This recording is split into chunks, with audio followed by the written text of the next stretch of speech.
Topic को शुरुआत करने से पहले पहले कुछ बात सीख लिया जाए। जैसा कि हमने आगे पढ़ाया जा चुका है, क्या पढ़ाया जा चुका है देखिए एक minute. E is equal to पढ़ाया गया है, E is equal to F upon में Q नॉट, है ना। आगे देखिए E क्या है, वैद्युत क्षेत्र है, F क्या है, वॉल्यूम, Q नॉट परीक्षण तनाव। आज ये भी जान लीजिए Q नॉट एक अधिक सूक्ष्मावेश होता है। मेरे कहने का मतलब Q नॉट एक अधिक सूक्ष्मावेश है। इस परीक्षण तनाव के कारण कोई वैद्युत क्षेत्र लिया नहीं जाता है, ठीक है ना। Q नॉट मेरा एक अधिक सूक्ष्मावेश है और इस आवेश के कारण कोई वैद्युत क्षेत्र लिया नहीं जाता है। थोड़ा बात और सीख लिया जाए। पढ़ाया गया था कि जब कोई आवेश वैद्युत क्षेत्र में आए, ध्यान दीजिए मैं बोल के आ रहा हूँ, जब कोई आवेश वैद्युत क्षेत्र में आता है बाबू, जब कोई आवेश वैद्युत क्षेत्र में आता है तो वह हमेशा एक बल के प्रभाव में आ जाता है, एक बल के प्रभाव में आता है। आइए तो वजह दिया जाए बल कहाँ कार्य, बल कैसे कार्य करेगा। देखिए अगर आवेश बच्चा मेरे पास धनात्मक है, ध्यान दीजिए मैं बोल के आ रहा हूँ, अगर आवेश धनात्मक है तो जिस दिशा में वैद्युत क्षेत्र होगा उसी की दिशा में बल होगा। लेकिन कब, जब आवेश धनात्मक होगा तब, ठीक है ना। वहीं पर अगर आवेश हमारे पास ऋणात्मक हो, कैसा आवेश हो, अगर हमारे पास आवेश ऋणात्मक है, अगर ऋणात्मक आवेश वैद्युत क्षेत्र में है तो उसमें लगने वाला बल हमेशा वैद्युत क्षेत्र के विपरीत दिशा में, ठीक है ना। जब तक कि आवेश वैद्युत क्षेत्र के बाहर होगा उस पर कोई बल कार्य नहीं करेगा, और जैसे ही ये आवेश वैद्युत क्षेत्र में जाएगा वह हमेशा एक बल के प्रभाव में आ जाएगा, ठीक है ना। अगर आवेश धनात्मक है तो उसमें लगने वाला बल वैद्युत क्षेत्र की दिशा में, अगर आवेश ऋणात्मक है तो उसमें लगने वाला बल वैद्युत क्षेत्र के विपरीत दिशा में होगा, ठीक है ना।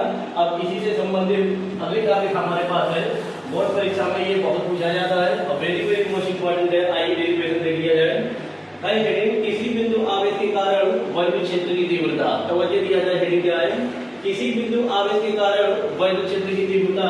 आइए डेरिवेशन कर दिया जाए। चलिए देखिए, पहले आप भाषा लिखेंगे क्या कि मान लिया जाए मेरे पास एक बिंदु है, तवज्जो दिया जाए, माना बिंदु O पर बच्चा प्लस Q कूलाम का आवेश स्थित है। भाषा क्या लिखेंगे, माना बिंदु O पर प्लस Q कूलाम का आवेश स्थित है और बिंदु O से R दूरी पर, बिंदु O से R दूरी पर मान लिया जाए कोई बिंदु P है। इसी बिंदु P पर हमको वैद्युत क्षेत्र की तीव्रता का परिगणन करना है। फिर से भाषा भैया बोल देखिए, भाषा लिखेंगे आप काफी में, माना बिंदु O पर प्लस Q कूलाम का आवेश है, बिंदु O से R दूरी पर, कितनी दूरी पर, बिंदु O से R दूरी पर एक बिंदु P है, इसी बिंदु P पर हमको वैद्युत क्षेत्र की तीव्रता का परिगणन करना है, ठीक है ना। बच्चा बिंदु P पर वैद्युत क्षेत्र की तीव्रता का परिगणन करने के लिए इसी बिंदु P पर हम एक परीक्षण धनावेश रख दिए। क्या रख दिए, एक परीक्षण धनावेश Q नॉट हमने क्या कर दिया, रख दिया। अब आगे से मैं बोल गया हूं, देखिए ये भी बताया गया कि परीक्षण तनावेश एक अति सूक्ष्मावेश होता है, इसकी वजह से कोई वैद्युत क्षेत्र माना नहीं आता है। यहाँ पर बिंदु O पर प्लस Q कूलाम का आवेश है ना, तो हमें पढ़ाया गया था कि प्लस आवेश के कारण वैद्युत क्षेत्र मेरा कहाँ होता है, बाहर की तरफ होता है। प्लस आवेश के कारण मेरा वैद्युत क्षेत्र कहाँ होता है, बाहर की तरफ होता है, ठीक है ना। ये मैं क्या दिखाया, वैद्युत क्षेत्र दिखाया, क्यों सर, क्योंकि बिंदु O पर प्लस Q कूलाम का आवेश है और प्लस आवेश के कारण मेरा वैद्युत क्षेत्र कहाँ होगा, बाहर की तरफ, ठीक। अब आगे की तरफ पढ़ा जाए। चलिए देखिए, अब आप लोगों को थोड़ा समझाया जाए। अगर बच्चा ये मान लीजिए Q नॉट बिंदु P पे ना होकर, मान लिया जाए कि Q नॉट बिंदु P पर ना होकर के, बल्कि अभी ये वैद्युत क्षेत्र के कहाँ है, बाहर है, ठीक है ना। अगर बच्चा ये परीक्षण तनावेश वैद्युत क्षेत्र के बाहर है तो उस पर कोई बल कार्य करेगा नहीं। कब तक कार्य नहीं करेगा, जब तक ये परीक्षण तनावेश वैद्युत क्षेत्र में आ ना जाए, ठीक है ना। अब इसी परीक्षण तनावेश को Q नॉट को उठा के मैं कहां पे रख दिया, बिंदु P पे रख दिया, ठीक है ना। अब आगे देखिए, अब ये परीक्षण तनावेश Q नॉट वैद्युत क्षेत्र में स्थित है ना। अगर बच्चा Q नॉट, अगर परीक्षण तनावेश Q नॉट वैद्युत क्षेत्र में स्थित है तो ये परीक्षण तनावेश हमेशा एक बल का अनुभव करेगा। एक बल का क्या करेगा, अनुभव करेगा। सर उस बल का डायरेक्शन बताइए, बल का डायरेक्शन कहां पे, आगे देखिए यहाँ पे कैसा आवेश, धनात्मक आवेश है ना, परीक्षण धनावेश है ना, तो 100 बार बताया गया कि अगर आवेश धनात्मक है तो उस पर जो बल की दिशा होती है हमेशा वैद्युत क्षेत्र की दिशा में होती है। वैद्युत क्षेत्र मेरा ऐसे गया है ना, वैद्युत क्षेत्र किस दिशा में है ना, तो इसका मतलब इस पे लगने वाला जो बल F है इसी की दिशा में जाएगा। बात क्लियर है ना, बात क्लियर एकदम। फिर से ये समझिए, मैं कहा वाला जब ये परीक्षण तनावेश Q नॉट वैद्युत क्षेत्र के बाहर था, जब तक परीक्षण तनावेश वैद्युत क्षेत्र के बाहर होगा तब तक उस पर कोई बल कार्य नहीं करेगा, और जैसे ही परीक्षण तनावेश Q नॉट को आप बिंदु P पर रखेंगे तुरंत वैद्युत क्षेत्र में आ जाएगा। जब ये वैद्युत क्षेत्र में होगा, जब ये परीक्षण तनावेश वैद्युत क्षेत्र में होगा हमेशा एक बल के प्रभाव में होगा। अब तवज्जो दिया जाए ये मेरे पास परीक्षण धनावेश, ये क्योंकि परीक्षण धनावेश पर लगने वाला जो बल है उस बल की दिशा में की दिशा में जाएगा, वैद्युत क्षेत्र की दिशा में जाएगा। क्यों? क्योंकि ये क्योंकि के आगे क्या लगा, धन परीक्षण धनावेश है ना, और जब आवेश धनात्मक होगा तो उस पर लगने वाला जो बल F है किसकी दिशा में जाएगा, वैद्युत क्षेत्र की दिशा में जाएगा। ठीक है ना। तो भाषा हमारा फिर से बात हो जाए, भाषा लिखेंगे आप कॉपी में।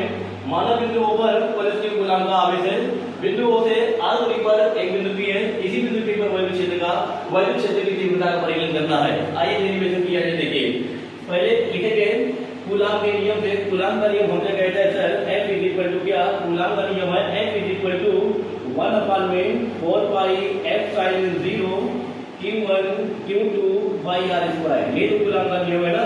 r क्या है, दोनों आवेशों के बीच की दूरी होती है, यही नियम आइए लगा दिया है। देखो ये परीक्षण ये परस क्यों नाट को अपनी तरफ खींच रहा है कि प्रतिकर्षित कर रहा है, प्रतिकर्षित कर रहा है ना, कितने बल से, F बल से। आइए कूलाम का नियम लगाइए, लगा दिया मैं। कैसे, यहाँ पे लगने वाला बल क्या है सर, F है ना, यहाँ पे लगने वाला बल F है, तो F is equal to 1/4 pi epsilon 0। यहाँ Q1 है, Q1 के स्थान में मेरे पास क्या है सर, Q। सही बात है। यहाँ Q2 है, Q2 के स्थान में मेरे पास क्या है, Q0। और दोनों आवेशों की बीच की दूरी कितना है सर, r का स्क्वायर। आया कि नहीं आया? फिर लिखेंगे वी नो दैट, हमें पता है सर जब आवेश वैद्युत क्षेत्र में होता है तो उसमें लगने वाला बल कितना होता है, E इज इक्वल टू, हमें पता है sir E is equal to F upon में कितना सर, Q0 है ना। E बराबर F अपान Q0 से यहीं पर F का मान आगे रख दिया जाए तो E is equal to F का मान मेरे पास कितना है सर, F का मान पीछे निकाला गया क्या, 1/4 पाई एप्सिलॉन 0 Q0 अपान में क्या सर, r स्क्वायर अपान में क्या है मेरे पास, Q0 है। ठीक है ना। आगे देखिए Q0 से Q0 बेटा कट गया, बचा गया। देखिए E is equal to 1/4 pi epsilon 0 Q upon में r का स्क्वायर। ठीक है ना। इस फार्मूले से देखिए निष्कर्ष क्या है, इस फार्मूले से ये निष्कर्ष है जब बच्चा r का मान घटेगा तो वैद्युत क्षेत्र का मान बढ़ जाएगा, मतलब ये घटेगा ये बढ़ेगा। अगर दूरी का मान बढ़ेगा तो दूरी का मान बढ़ जाने पर वैद्युत क्षेत्र मेरा घटेगा। ठीक है ना। आगे इसी बात को हम आगे डेरिवेशन में इसी का प्रयोग करेंगे कि दूरी का मान घटने पर वैद्युत क्षेत्र बढ़ता है और दूरी का मान बढ़ जाने पर वैद्युत क्षेत्र मेरा घटता है। ठीक है ना। बहुत इंपॉर्टेंट टॉपिक है, किसी बिंदु आवेश के कारण वैद्युत क्षेत्र की तीव्रता बहुत इंपॉर्टेंट है, 2 नंबर में परीक्षा में पूछा जाता है। ठीक है ना।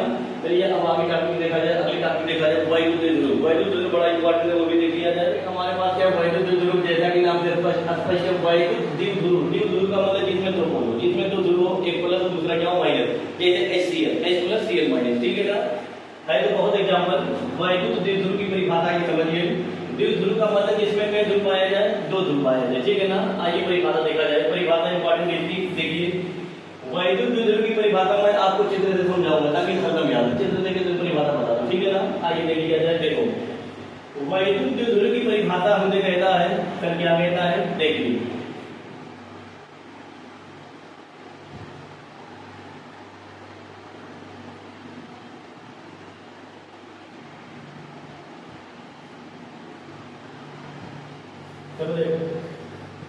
वैद्युत द्विध्रुव में लिखेंगे आप कॉपी में, वैद्युत द्विध्रुव एक ऐसा निकाय है, क्या मैं बोला, वैद्युत द्विध्रुव एक ऐसा निकाय होता है जिसमें दो आवेश परिमाण में बराबर हो लेकिन एक दूसरे के विपरीत हो। देखिए एक माइनस दूसरा क्या है, प्लस। फिर से बढ़िए, वैद्युत द्विध्रुव क्या है, आप लिखेंगे कॉपी में, वैद्युत द्विध्रुव एक ऐसा निकाय होता है जिसमें दो आवेश परिमाण में बराबर होते हैं और एक दूसरे के विपरीत होते हैं और अल्पतम दूरी पर क्या होते हैं, स्थित होते हैं। ऐसी संरचना वैद्युत द्विध्रुव कहलाती है। ठीक है ना। पहले बात तवज्जो दिया जाए, क्या मैं बोल रहा हूँ, तवज्जो दिया जाए। वैद्युत द्विध्रुव की परिभाषा आप लिखेंगे कॉपी में, क्या कि वैद्युत द्विध्रुव एक ऐसा निकाय है जिसमें दो आवेश परिमाण में बराबर होते हैं, एक दूसरे के विपरीत होते हैं और अल्पतम दूरी अर्थात कुयल अल्पतम दूरी पर क्या होते हैं, स्थित होते हैं। ठीक है ना। ऐसी संरचना को क्या कहते हैं, वैद्युत द्विध्रुव निकाय। और जब भी मैं कभी कहूंगा वैद्युत द्विध्रुव, ये बात दिमाग में आ जाए कि दो आवेश है, दो आवेश परिमाण में बराबर है, एक प्लस दूसरा क्या है, माइनस। ठीक है ना। अजीब की बीच दूरी कितना है, 2l। ठीक, ये मेरा वैद्युत द्विध्रुव है। अब अगला टॉपिक आता है वैद्युत द्विध्रुव आघूर्ण। आइए बढ़ जाए। देखो वैद्युत द्विध्रुव आघूर्ण, बच्चा वैद्युत द्विध्रुव आघूर्ण को हम पी से प्रदर्शित करते हैं। किसे प्रदर्शित करते हैं, पी से। आइए परिभाषा देख लिया जाए। वैद्युत द्विध्रुव आघूर्ण को हम पीछे प्रदर्शित करते हैं। सर वैद्युत ध्रुव आघूर्ण क्या है, चलिए देखिए। अभी जो मैं पीछे भी जो मैं बताया वही तो आप एकदम लिख लेंगे। क्या मैं बताया कि सर वैद्युत ध्रुव एक ऐसा निकाय होता है जिसमें दो आवेश परिमाण में बराबर होते हैं, एक दूसरे के विपरीत होते हैं और अल्पतम दूरी पर क्या होते हैं, निश्चित होते हैं। और आगे देखिए फिर लिखेंगे आप लोग कॉपी में वैद्युत ध्रुव आघूर्ण क्या है। सर वैद्युत ध्रुव आघूर्ण को पीछे प्रदर्शित करते हैं तो परिभाषा बनी बाबू इन दोनों आवेशों में से, समझ लिया जाए, इन दोनों आवेशों में से एक आवेश का परिमाण, चाहे इसका परिमाण चाहे इसका परिमाण, ठीक है ना। इन दोनों आवेशों में से एक आवेश का परिमाण तथा दोनों आवेशों की बीच की दूरी के गुणनफल के बराबर होता है या गुणनफल को वैद्युत ध्रुव आघूर्ण कहते हैं, ठीक है ना। क्या मैं पूरा फिर से बात लिया जाए, मैं कहा बच्चा वैद्युत ध्रुव आघूर्ण को पीछे प्रदर्शित करते हैं तो परिभाषा क्या बनी, परिभाषा ये बनी कि इन दोनों आवेशों में से चाहे आप इस आवेश की बात करिए चाहे आप इस आवेश की बात करिए, ठीक है ना। तो परिभाषा में क्या बोला कि इन दोनों आवेशों में से एक आवेश का परिमाण तथा दोनों आवेशों की बीच की दूरी के गुणनफल के बराबर होता है या गुणनफल को वैद्युत ध्रुव आघूर्ण कहते हैं, जिसको पीछे प्रदर्शित करते हैं। सर वैद्युत ध्रुव एक सदिश राशि है, वैद्युत ध्रुव आघूर्ण की राशि एक सदिश राशि है। कौन सी राशि है, सदिश राशि है। इसका ये मात्रक देखिए, जब बीमा देखिए जाए पहली बार मात्रक देखिए, मात्रक ध्यान से देखिए, मात्रक क्या मैं बता रहा हूँ, ठीक है ना। मात्रक आगे निकाल लीजिए, मात्रक आवेश का मात्रक बच्चा कूलम, डन। आवेश का मात्रक क्या कूलम, दो अचर पद है इसको हमने छोड़ दिया। एल लंबाई का मात्रक क्या है, मीटर है, ठीक है ना। तो वैद्युत ध्रुव आघूर्ण का जो मात्रक बना, वैद्युत ध्रुव आघूर्ण का जो मात्रक बना कूलम मीटर, दिमाग में ये ना कि सेंटीमीटर है बच्चा, का मतलब कूलम, इनका मतलब मीटर, ठीक है ना। आवेश का मात्रक कूलम और लंबाई का मात्रक मीटर, तो इसका मात्रक कूलम मीटर, ठीक है ना। आइए विमा निकाल लिया जाए, देखिए विमा निकाल लिया जाए। आवेश है ना, बोलो, आवेश की विमा a × t सहमति है। आवेश की विमा सर a × t कहां से हमें पता है सर, आवेश बराबर क्या होता है, धारा गुणे समय। आवेश बराबर क्या होता है, धारा गुणे समय। धारा की विमा क्या sir, a, t for time की विमा कैपिटल T, तो आवेश की विमा a × t, डन। फिर आगे देखिए, l लंबाई है ना, l लंबाई में इसमें कहते हैं लेंथ का पहला अक्षर क्या है सर, l, ठीक है ना। तो इसको हम मिला के लिख दिए, क्या मिला के लिख दिया जाए, l t a। याद करने का सबसे आसान तरीका लता, याद करने का तरीका क्या मैं बोला, लता, ठीक है ना। अब इससे भी आप मात्रक निकाल सकते हैं, ठीक है ना। एल का मतलब लंबाई का मात्रक क्या हो जाएगा, मीटर। टी फॉर टाइम, समय का मात्रक सेकंड। आइए मेरा एम्पियर ही रहेगा। देखिए इससे भी मात्रक दे दिया जाए, एल बच्चा लंबाई है ना, एल हमारे पास क्या है, लंबाई, तो लंबाई का मात्रक क्या बन जाएगा, मीटर, डन। टी टाइम, समय का मात्रक क्या है, सेकंड। और ये धारा का मात्रक एम्पियर ही रहेगा, ठीक है ना। एम्पियर ही रहेगा, ठीक है ना। तो बहुत इंपॉर्टेंट टॉपिक ये परीक्षा में आता है, एक बार जल्दी फिर एक बार बता दिया जाए। वैद्युत ध्रुव आघूर्ण में लिखेंगे, आप वाला क्या लिखेंगे कि वैद्युत ध्रुव आघूर्ण में लिखेंगे सर इन दोनों आवेशों में से, चाहे आप इस आवेश की बात करिए चाहे आप इस आवेश की बात करिए, ठीक है ना। इन दोनों आवेशों में से एक आवेश का परिमाण तथा दोनों आवेशों की बीच की दूरी के गुणनफल के बराबर होता है या गुणनफल को वैद्युत ध्रुव आघूर्ण कहते हैं। और वैद्युत ध्रुव आघूर्ण एक सदिश राशि है, ठीक है ना। वैद्युत ध्रुव आघूर्ण एक सदिश राशि है, इसका मात्रक क्या, कूलम मीटर। आवेश का मात्रक कूलम और आवेश का मात्रक कूलम, लंबाई का मात्रक मीटर। अब बीमा निकाल के दिखा दिया गया है। और जब बीमा निकला, कैसे बीमा निकला, आवेश मतलब आवेश की बीमा मेरे पास क्या, a × t, सही बात है। दो अचर पद है, इसकी कोई बीमा नहीं, l लेंथ, लंबाई की बीमा क्या है, l। इसको हमने मिला के लिख दिया, l की याद करने का तरीका लता, याद करने का तरीका लता। अब इससे हमने क्या निकाल दिया, मात्रक l लंबाई का मात्रक मीटर, t फॉर टाइम, समय का मात्रक सेकंड, a का मतलब एम्पियर ही रहेगा, ठीक है ना। सर थोड़ा दिशा बताइए, ये परीक्षा में पूछा जाता है 1 नंबर में। वैद्युत ध्रुव आघूर्ण की दिशा होती है, वैद्युत ध्रुव आघूर्ण की दिशा होती है, तो कहां से कहां होती है बाबू, वैद्युत ध्रुव आघूर्ण की दिशा सदैव ऋण आवेश से धन आवेश की तरफ होती है। किसकी दिशा, वैद्युत ध्रुव आघूर्ण की दिशा सदैव ऋण आवेश से धन आवेश की तरफ होती है, ये बात याद कर लीजिए। वैद्युत ध्रुव आघूर्ण की दिशा ऋण आवेश से धन आवेश की तरफ, 1 नंबर पे ये बहुत करके पूछा जाता है, ठीक है ना। अब इसी से संबंधित अगला टॉपिक हमारा होगा वैद्युत ध्रुव के कारण अच्छी स्थिति में किसी बिंदु पर वैद्युत क्षेत्र की तीव्रता। अगला टॉपिक हमारा होगा वैद्युत ध्रुव के कारण निरक्षीय स्थिति में वैद्युत क्षेत्र की तीव्रता। दोनों टॉपिक बहुत इंपॉर्टेंट है, यूपी में 60 सेट बनता है, सातों में से कहीं ना कहीं किसी न किसी सेट में रहता है, बहुत इंपॉर्टेंट 5 नंबर की परीक्षा में जाता है। आइए देखिए, बोर्ड परीक्षा की दृष्टि से बहुत इंपॉर्टेंट है। यूपी में 7 स्टेप रहता है, किसी न किसी स्टेप में डेरिवेशन रहता है, अच्छी वाला तो अच्छी वाला, बहुत इंपॉर्टेंट टॉपिक है, very very most important topic है, 5 नंबर में परीक्षा में देखा जाता है। इसको बहुत ऊर्जा से समझा जाए और बहुत विधिवत इसको समझाया जाए। हेडिंग में पढ़ता हूँ, हेडिंग क्या है? वैद्युत द्विध्रुव की अच्छी स्थिति में किसी बिंदु पर वैद्युत क्षेत्र की तीव्रता। किस स्थिति में पूछ रहा? अच्छी स्थिति में। अच्छी का मतलब अक्ष पर, अच्छी का मतलब अक्ष पर। आइए देखिए, पहले आप वैद्युत द्विध्रुव बनाइए, अब पीछे बताएगा कि वैद्युत द्विध्रुव क्या है, ठीक है ना। वैद्युत द्विध्रुव की परिभाषा सर आपने बताया है क्या कि वैद्युत द्विध्रुव बच्चा एक ऐसा सिस्टम होता है, एक ऐसा निकाय होता है ना, जिसमें बच्चा हमारे पास दो आवेश होते हैं और दोनों आवेश परिमाण में बराबर होते हैं, एक दूसरे के क्या होते हैं? विपरीत होते हैं ना। बोलिए, अब आगे देखिए, देखो मैं कहा बाबू, माना ए बी एक वैद्युत द्विध्रुव है। जैसे मैं कह दिया ए बी वैद्युत द्विध्रुव, दिमाग में ये बात सेट हो जाए कि दो आवेश परिमाण में बराबर है, एक दूसरे के विपरीत है, अल्पतम दूरी पर स्थित है, और अल्पतम दूरी मेरे पास कितना है सर? 2 है, ठीक है ना। आगे देखिए, मैं कहा भाषा क्या बोला बालक? भाषा में बोला कि माना ए बी एक वैद्युत द्विध्रुव है। अगर ए बी एक वैद्युत द्विध्रुव है तो आइए आवेश भी रख दिया जाए सर, जिसमें आवेश परिमाण में बराबर होते हैं और एक दूसरे के क्या होते हैं सर? विपरीत होते हैं, एक दूसरे के विपरीत होते हैं। चलिए देखिए, भाषा सुनिए, भाषा क्या लिखेंगे? माना ए बी एक वैद्युत द्विध्रुव निकाय है जो -q और +q आवेशों से मिलकर बना है, और जिनके बीच की दूरी कितना सर? जिनके बीच की दूरी कितना? अल्पतम दूरी कितना? 2l, ठीक है ना। तो भाषा में क्या बोला? जो दिखे वही बोल दो। क्या दिख रहा है? माना ए बी एक वैद्युत द्विध्रुव, माना ए बी एक वैद्युत द्विध्रुव है, और किससे किससे मिलकर बना वो भी बता दो। माना ए बी एक वैद्युत द्विध्रुव है जो -q और +q आवेशों से मिलकर बना है, जिनके बीच की दूरी कितना है? 2l है। हमको अक्ष पे निकालना है ना, तो जिस बिंदु पर हमको निकालना है वो बिंदु एकदम इसी की रेखा पे, इसी के एकदम अक्ष पर स्थित होना चाहिए। ये बिंदु नहीं, जो बिंदु लिया जाए एकदम इसी के अक्ष पर लिया जाए, जो बिंदु लिया जाए हमेशा इसी के अक्ष पर लिया जाए, ठीक है ना। आइए लिया जाए, अब आगे देखिए, लिखेंगे ओ, माना ओ ए बी का मध्य बिंदु है। तो वजह तो मैं क्या बोला? माना ओ ए बी का मध्य बिंदु है। अगर बालक को ए बी का मध्य बिंदु है तो मेरे समझ से कितना स्मॉल आएगा? नहीं आएगा? आएगा। अब आगे देखिए बाबू, मध्य बिंदु ओ से कहां से?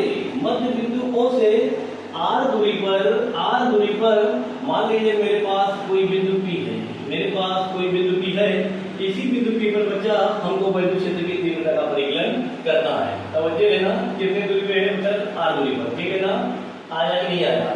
मध्य बिंदु ओ से आर दूरी पर एक बिंदु पी है, इसी बिंदु पी पर हमको वैद्युत क्षेत्र की तीव्रता का परिकलन करना है। फिर एक बार भाषा सुनाने का बोला, देखो भाषा लिखेंगे आप अभी में। माना ए बी एक वैद्युत द्विध्रुव, माना ए बी एक वैद्युत द्विध्रुव है, माना ए बी एक वैद्युत द्विध्रुव है जो -q +q आवेशों से मिलकर बना है, जिनके बीच की दूरी कितना? 2l है। ओ ए बी का मध्य बिंदु है, मध्य बिंदु ओ से, मध्य बिंदु ओ से आर दूरी पर एक बिंदु पी है, इसी बिंदु पी पर हमको वैद्युत क्षेत्र की तीव्रता का परिकलन करना है। डन। चलिए ठीक है, जो बच्चा दिखाई दे वही भाषा लिख दो, जो दिखाई दे वही भाषा लिख दो, है ना। अब आगे देखा जाए, देखिए आइए ध्यान देकर समझा जाए, मैं क्या समझा रहा हूँ, ठीक है ना। आइए देखिए, इतना बात कम कीजिए है ना, ठीक है। आगे बढ़ा जाए, बहुत शानदार बात समझिए बच्चा। ओ ए बी का मध्य बिंदु है ना, अगर ओ ए बी का मध्य बिंदु है तो मेरे समझ से यहाँ से यहाँ तक कितना जाएगा? यहाँ से यहाँ तक l होगा कि नहीं होगा? दिख रहा है एकदम कि नहीं दिख रहा है? स्मॉल l, ठीक है ना। अब आगे बढ़ा जाए, चलिए देखिए, पहले आप हमें ये बताओ यहाँ पे कौन सा आवेश है? प्लस की माइनस है सर, यहाँ पे माइनस की आवेश है, यहाँ पे कौन सा आवेश? प्लस की आवेश है, ठीक है ना। पहले आप दोनों आवेश के कारण बिंदु पी पर वैद्युत क्षेत्र निकालेंगे। फिर से बातेंगे, पहला काम हम क्या करेंगे? दोनों आवेशों के कारण बिंदु पी पर वैद्युत क्षेत्र निकालेंगे। वैद्युत क्षेत्र अंदर की बाहर है, तो वजह दो यहाँ पे प्लस आवेश है कि माइनस आवेश है? बिंदु पी पर कैसा आवेश? प्लस आवेश है ना। अगर बिंदु पी पर प्लस आवेश है तो 100 बार बताया गया कि सर प्लस आवेश के कारण वैद्युत क्षेत्र अंदर होता है कि बाहर होता है? सर प्लस आवेश के कारण वैद्युत क्षेत्र कहाँ होता है? बाहर। क्यों? क्योंकि वैद्युत पर लेखा है धन ध्रुव से बाहर निकलती है और ऋणात्मक ध्रुव से नाचकर अंदर आती है, ठीक है ना। फिर से बात सुनिए, बाबू यहाँ पे प्लस आवेश है ना, तो प्लस आवेश के कारण बिंदु P पर मान लिया वैद्युत क्षेत्र मेरे पास E1 है। E1 किसकी वजह से, माइनस की वजह से कि प्लस के कारण है? सर प्लस के कारण है, क्योंकि प्लस आवेश के कारण बिंदु P पर वैद्युत क्षेत्र कहाँ जाता है, बाहर जाता है। प्लस के कारण वैद्युत क्षेत्र बिंदु P पे कहाँ है, बाहर की तरफ। किसकी वजह से सर, ये E1 वैद्युत क्षेत्र किसके कारण है, प्लस के कारण, ठीक है ना। अब यहाँ पे माइनस आवेश है ना, हमें पता है सर माइनस आवेश के कारण वैद्युत क्षेत्र कहाँ होता है, अंदर की तरफ होता है। आइए देखिए ये मेरा माइनस आवेश है ना, ये चीज माइनस आवेश के कारण बिंदु P पर वैद्युत क्षेत्र मेरा कहाँ जाएगा सर, अंदर की तरफ जाएगा। और मान लीजिए वैद्युत क्षेत्र कितना है मेरे पास, E2 किसकी वजह से वैद्युत क्षेत्र है, ये मेरा जो E2 वैद्युत क्षेत्र है किस आवेश के कारण है, माइनस क्यू आवेश के कारण है। और ये E1 किसकी वजह से सर, प्लस क्यू आवेश के कारण है। डन। और आगे देखा जाए क्या मैं बोला, देखिए वैद्युत क्षेत्र की तीव्रता का फार्मूला हम पीछे पढ़ चुके हैं सर, E बराबर 1/4πε0 Q/r²। सही बात है ना, एकदम बात का वजह दिया जब मैं बोल गया था, ध्यान से सुना जाए, मैं बकवास क्या करूं, ध्यान सुनिए। बाबू R दूरी है ना, जी सर दूरी है, ये दूरी कहाँ से नापी जाती है, आवेश से नापी जाती है, और उस बिंदु तक नापी जाती है, उस बिंदु तक नापी जाती है जिसमें मुझे वैद्युत क्षेत्र चाहिए। फिर देखा सुनिए क्या मैं बोला, मैं कहा बच्चा R क्या है, दूरी है, ये दूरी हमेशा आवेश से नापेंगे। कहाँ से नापेंगे, जहां पर आवेश रखा वहां से नापेंगे, और उस बिंदु तक नापेंगे जिसमें मुझे वैद्युत क्षेत्र चाहिए। जैसे यहाँ पर देखो प्लस क्यू आवेश बिंदु B पे है ना, तो प्लस क्यू से दूरी लेंगे और किस बिंदु तक लेंगे, जिस बिंदु पे मुझे वैद्युत क्षेत्र चाहिए। डन।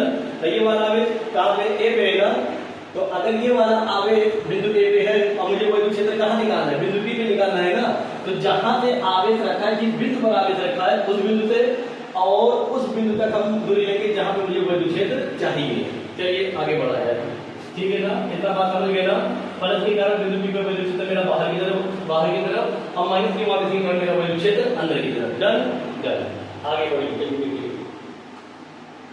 अब भाषा लिखेंगे, मैं शॉर्टकट में भाषा बताता चल रहा हूँ, आप लोग भाषा पूरी लिख देना। देखो कैसे लिखना है, देखो आप लिखेंगे काफी में प्लस क्यू आवेश के कारण, एक में लिख दे रहा हूँ क्या, प्लस क्यू आवेश के कारण बिंदु P पर वैद्युत क्षेत्र E1 है। प्लस क्यू आवेश के कारण बिंदु P पे वैद्युत क्षेत्र E1 है। थोड़ा E1 का डायरेक्शन बताइए, E1 का डायरेक्शन कहाँ देखा है, मेरा आवेश प्लस क्यू बिंदु P पे रहता है ना, तो E1 की दिशा बिंदु B से P की तरफ है कि P से B की तरफ है सर, E1 का डायरेक्शन बिंदु B से किसकी तरफ है, B से P की तरफ है, B से P की तरफ है। आइए यहाँ पे ब्रैकेट में हवाला दे दिया जाए, हवाला दे दिया जाए कि वैद्युत क्षेत्र की दिशा कहाँ दिख रहा है, बिंदु B से बिंदु P की तरफ। चित्र में देख लो है ना, E1 की दिशा बिंदु B से बिंदु P की तरफ है, बाहर की तरफ, ठीक है ना। आगे देखिए, अब यही फार्मूला हम लगा देंगे। आइए लगा दिया जाए, देखो प्लस क्यू आवेश के कारण बिंदु P पे वैद्युत क्षेत्र मेरे पास E1 है ना, जी सर E1 है। अब आगे देखिए, थोड़ा एक मिनट रुक दिया जाए, देखिए समझिए पहले, यहाँ से लेकर के यहाँ तक मेरे पास कितना है R है ना, चित्र को ध्यान से देखिएगा, यहाँ से यहाँ तक R है कि नहीं, जी सर एकदम है। अरे बाबू अगर ये R है, ये L है, तो इतने में से इतना घटाओ कितना नहीं आएगा, फिर से बढ़ूंगी, इतना कितना है सर R, इतना कितना L, इतने में से इतना घटाएंगे तो कितना आएगा सर R माइनस L। आया कि नहीं आया, आया ना। अच्छा अब यहाँ पे देखिए बिंदु पे माइनस क्यों आवेश है ना, थोड़ा सा समझिए लो, मैं ये दूरी ऊपर बना दे रहा हूँ। देखो यहाँ से लेकर के बच्चा बिंदु P तक की दूरी कितना है मेरे पास, समझ दिया जाए। यहाँ से लेकर के यहाँ तक कितना है, R है ना, देखो यहाँ से यहाँ तक R है कि नहीं है, यहाँ से यहाँ तक R है, और यहाँ से यहाँ तक कितना L, तो पूरी दूरी कितना हो जाएगी sir R plus L। Minus क्यों आवेश से दूरी कितना है सर, R प्लस L। सही बात है, समझ गए। फिर से बात देख लो, O से P तक की दूरी कितना है सर, स्मॉल R है, और यहाँ से यहाँ तक दूरी कितना L, तो बाबू माइनस क्यों आवेश से पूरी दूरी कितना निकल जाएगी R प्लस L, ठीक है ना। अब आगे देखिए, आगे थोड़ा देखा जाए, इतना बात एकदम क्लियर है, एकदम डन। चलिए देखिए, अब भाषा लिखेंगे काफी में क्या कि प्लस क्यू आवेश के कारण रहेगा। यहाँ पर देखिए भाषा गलत होगी थोड़ा, यहाँ पे आप सही कर लीजिएगा, भाषा लिखना है प्लस क्यू आवेश के कारण बिंदु P पर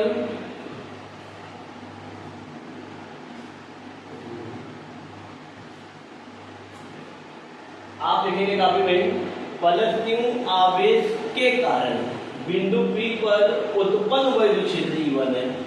थोड़ा जल्दी जल्दी में पलट लीजिएगा, फिर से बात समझ जाए, आप इसको सुधार कर लीजिएगा। पलट क्यों आवेश के कारण बिंदु P पर उत्पन्न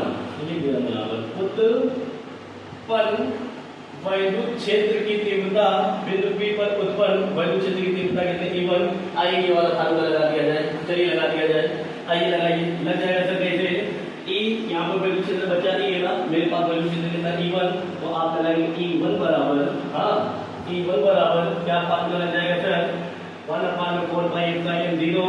यहाँ पे प्लस क्यों आ गया बाबू, आप प्लस माइनस नहीं रखेंगे, प्लस माइनस से केवल वैद्युत क्षेत्र की दिशा लग गया है। प्लस है तो वैद्युत क्षेत्र बाहर की तरफ है, अब माइनस है तो वैद्युत क्षेत्र अंदर की तरफ है, ठीक है ना। प्लस माइनस से केवल बच्चा वैद्युत क्षेत्र की दिशा का ज्ञान है, तो मैं प्लस माइनस नहीं रखूंगा, क्योंकि प्लस माइनस से मुझे ये पता चलता है कि वैद्युत क्षेत्र मेरा बाहर की अंदर की तरफ है, ठीक है ना। तो यहाँ पे क्यों आवेश है, क्यों आवेश रख दिया बच्चा। इस आवेश से दूरी कितना बिंदु पे लगी हुई है, r माइनस l है, यहाँ पे सर r का स्क्वायर हो जाएगा मेरे पास r माइनस l का स्क्वायर, दिस इक्वेशन नंबर 5, ठीक है ना। अब अगला लिखेंगे आप कॉपी में, माइनस क्यों आवेश के कारण, माइनस क्यों आवेश के कारण बिंदु P पर उत्पन्न, प्लस क्यों आवेश के कारण बिंदु P पर उत्पन्न वैद्युत क्षेत्र की तीव्रता, वैद्युत क्षेत्र की तीव्रता E2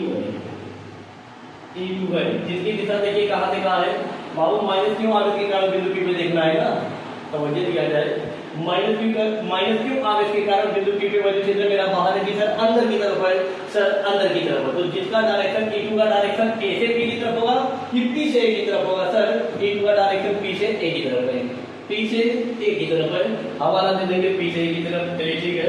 फिर यही नियम लगा दिया जाए, आइए लगा दिया जाए, माइनस क्यों आवेश के कारण बिंदु P पर वैद्युत क्षेत्र की तीव्रता E2 है, तो फार्मूला लग जाएगा वहां पर E मेरे पास यहाँ पे E2, तो फार्मूला से हो गया सर, देखिए E2 बराबर 1/4πε0, यहाँ पे आवेश क्यों है क्यों रख दिया जाए, और माइनस नहीं रखेंगे, 100 बार बता चुका हूँ, माइनस प्लस से केवल वैद्युत क्षेत्र की दिशा का ज्ञान है, प्लस तो बाहर माइनस को अंदर, ठीक है ना। अब इस आवेश से दूरी मेरे पास कितना है सर, इस आवेश से दूरी मेरे पास कितना r प्लस l, तो हो जाएगा सर r प्लस l का whole square, this is equation number 2। यहाँ पे डायरेक्शन जरूर बताइए, डायरेक्शन कहां से कहां है, हवाला यहाँ पे ब्रैकेट में दिया जाए, E2 का डायरेक्शन सर बिंदु P से A की तरफ है, बिंदु P से A की तरफ है, आया कि नहीं आया, चलिए आगे देखा जाए। अब आप यहाँ पर देखिए बहुत ऊंची बात है, बहुत शानदार बात है, हमने फार्मूले में क्या बताया था कि जिस दिन r का मान घटा, r का मान घटेगा वैद्युत क्षेत्र बढ़ेगा, r का मान बढ़ेगा तो वैद्युत क्षेत्र घटेगा। आप हमें ये बताइए E1 और E2 में परबल कौन है और दुर्बल कौन है, E1 वैद्युत क्षेत्र E1 और वैद्युत क्षेत्र E2 में आप हमें बताइए सर कौन परबल है कौन दुर्बल। अगर मैं कह दी परबल सर क्यों परबल है, अगर मैं कह दी दुर्बल है सर दुर्बल क्यों है, अगर मैं E2 परबल के देखो दुर्बल को तो कोई दिक्कत, हाँ सर दिक्कत है, थोड़ा ध्यान से समझिए मैं क्या बोल रहा हूँ। मैं कहा बच्चा ये घटेगा ये बढ़ जाएगा ना, तो आप हमें बता दो किस आवेश से दूरी कम है, माइनस आवेश से दूरी कम है कि प्लस आवेश से दूरी कम है। r माइनस से दूरी कहाँ से सर, प्लस क्यों आवेश से है ना, और r गलत बोल दिया क्या मैं, हाँ गलत बोल दिया, देखो r माइनस l, चलो देखो मैं आपसे ये कहा कि r का मान घटेगा तो वैद्युत क्षेत्र बढ़ेगा, तो हमको यही देखना है कि किस आवेश से दूरी कम है और किस आवेश से दूरी ज्यादा है। आइए देखिए बाबू प्लस क्यों आवेश से दूरी कितना है, r माइनस l है ना, प्लस क्यों आवेश से दूरी कितना है, r माइनस l है ना, लेकिन माइनस क्यों आवेश से दूरी कितना, r प्लस l। बाबू यहाँ पे r पे कुछ बड़ा, r पे कुछ जुटा है, जब r पे कुछ जुड़ेगा तो r बढ़ेगा, जब r में से कुछ घटेगा तो r का मान कुछ ना कुछ कम होगा कि नहीं होगा। बाबू यहाँ पे r माइनस l है ना, तो यहाँ पर l r से कम हो रहा है, मतलब l r में से घट रहा है, लेकिन यहाँ पर l r में क्या है जुड़ा है, ठीक है ना। तो कहने का मेरा मतलब ये है कि बच्चे ये दूरियां ज्यादा है और ये दूरियां क्या है कम है, और फार्मूला बताता है कि दूरी का मान घटने पर वैद्युत क्षेत्र बढ़ता है और दूरी का मान बढ़ जाने पर वैद्युत क्षेत्र घटता है। डन। अब यहाँ पर देखिए प्लस क्यों आवेश से दूरी कम है, r माइनस l है ना, और माइनस क्यों आवेश से दूरी क्या r प्लस l, तो जिस आवेश से दूरी कम होगी उसका वैद्युत क्षेत्र प्रबल होगा, और जिस आवेश से दूरियां ज्यादा होगी उसके लिए वैद्युत क्षेत्र मेरा क्या होगा, कम होगा। अब यहाँ पे देखिए r माइनस l की r प्लस l में कम कौन सर, ये कम, हाँ कि ना, ये कम ये ज्यादा, क्योंकि ये आर में कुछ घटा है और ये आर में कुछ बढ़ा है। ये घटा ये घटेगा, वैल्यू क्षेत्र बढ़ेगा, और ये बढ़ेगा तो वैल्यू क्षेत्र मेरा घटेगा। तो कुल सब मिला करके E1 मेरा प्रबल है और E2 मेरा क्या है, दुर्बल। तो आप लिख देंगे सर E1 ज्यादा है किससे, E2 से। कारण समझ पाए, कारण समझे, कौन प्रबल है कौन दुर्बल है। ये दूरी कम होने पर वैल्यू क्षेत्र जबरदस्त, दूरी ज्यादा होने पर वैल्यू क्षेत्र मेरा कमजोर। ठीक है ना। अब आगे देखिए बाबू, ये E1 मेरा प्रबल है ना, और E2 क्या ग्रेटर में लिख दे रहा हूं दुर्बल, क्योंकि समझाना है ना इसलिए लिख दे रहा हूं। देखो फिजिक्स में परेशान किसको किया जाता है, भौतिक विज्ञान में जब परिणामी निकालेंगे तो हम इन दोनों में से किसको परेशान करेंगे, प्रबल को कि दुर्बल को। ध्यान से सुनना, मैं बोल जा रहा हूं। दुर्बल का मतलब कमजोर, प्रबल का मतलब ताकतवर। क्या ताकतवर को प्रबल दुर्बल कमजोर की दिशा में लाया जाता है, कि कमजोर को प्रबल की दिशा में लाया जाता है। थोड़ा आगे से मुझे बताना बाबू, ये मेरा कमजोर है तो कमजोर वाले वैद्युत क्षेत्र को प्रबल वाले वैद्युत क्षेत्र में आसानी से लाया जा सकता है, लेकिन प्रबल वैद्युत क्षेत्र को दुर्बल की दिशा में लाया नहीं जा सकता। हमेशा परेशान किसको करेंगे, दुर्बल को। जो बाबू दुर्बल होगा उस दुर्बल की दिशा को किसकी दिशा में कर देंगे, प्रबल की। ठीक है ना। तो E1 मेरा प्रबल है और E2 मेरा दुर्बल है, तो मैं किसका डायरेक्शन चेंज करूंगा, E1 का कि E2 का। सर E2 का, क्यों, क्योंकि ये दुर्बल है। ठीक है ना।